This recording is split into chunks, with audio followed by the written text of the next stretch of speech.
Aujourd'hui, je me réveille, je vois mon papa avec la personne qui a bloqué sa vie, qui a bloqué le processus d'être président de la République démocratique du Congo, que je nomme Kabila. Moi, j'ai pété les plombs en 2018.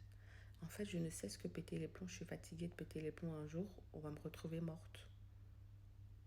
Moi, je me souviens que Kabila, il a bloqué mon papa à la frontière. Pour aucune raison, en fait, ces gens, ils font que les choses à leur guise. J'ai dit, ces gens, ces politiciens, ils ne font que les choses à leur guise. Ils ont bloqué mon papa à la frontière zambienne. Il ne pouvait pas rentrer, faire le dépôt de sa candidature. Il a été condamné de 3 ans de prison pour une affaire immobilière. Il a été soupçonné pour recrutement des mercenaires. C'est là où ça a commencé qu'il n'était pas congolais. Et aujourd'hui, je me réveille, je vois Kabila et mon papa ensemble.